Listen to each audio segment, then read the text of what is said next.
My experience dealing with the African ambassadors in New York, which they will talk about privately, political correctness prevents them from saying these things publicly.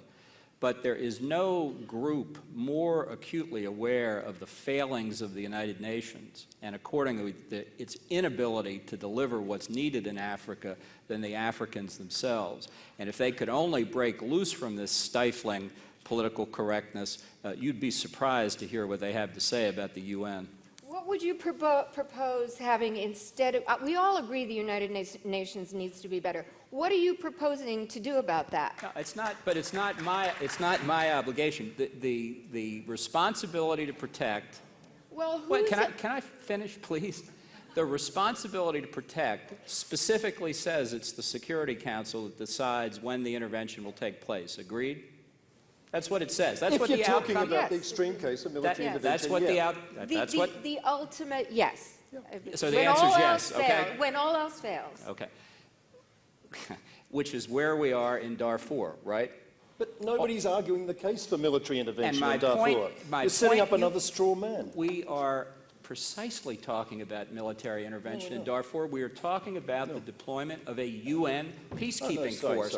And the whole argument behind those that wanted to replace the failed, inadequate African Union force with a more robust force, particularly, as Kofi Annan once saw it, NATO-equipped troops that had greater logistical capability, more helicopter transport to defeat the lack of infrastructure. That's what Kofi Annan wanted, and that's what has been prevented from taking place in the Security Council. So you can talk about the aspirations all you want. Until you explain how we get through the problem of the Security Council, you're spinning wheels. Let's Brian, please clarify just for 1 second, can we? Yeah.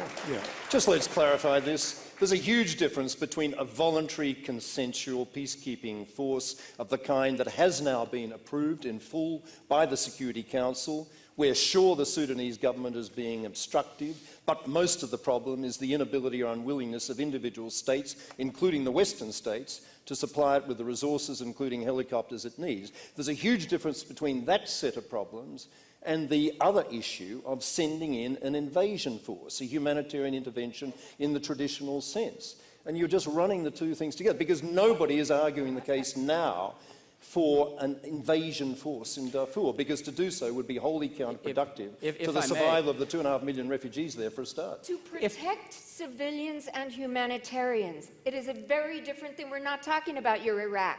We're talking about going in to protect civilians and humanitarians. What I was trying to say was that this is the point I made at the beginning, and I think it's especially important to understand that humanitarian intervention is very different from traditional UN peacekeeping. But in the case of Darfur, Sudan and its allies on the Security Council have for over 3 years prevented the deployment of that force. It is still not clear when it will actually happen on the ground in Darfur as opposed to the halls of the United Nations. And in the meantime, the tragedy goes on. If you fault the governments of the West for not contributing troops, how do you get past the consensus position of the African Union, that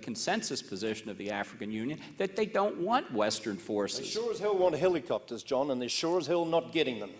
Well, you know, it's all fine to complain about this massive inaction, but at some point you have to say the inaction reflects the unwillingness of governments to do what some people are calling for. This is what Rick Hillier was saying before. If you're not attuned to the reality, you can propose remedies that won't happen, and while you're proposing them, the situation will deteriorate. Who on this stage was in government? You, sir.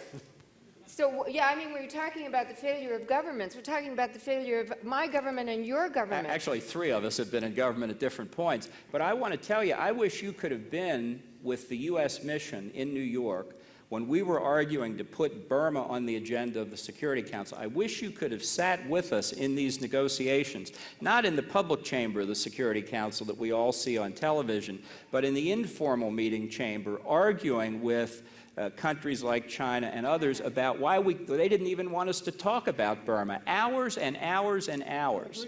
I agree. You're right. It's a travesty.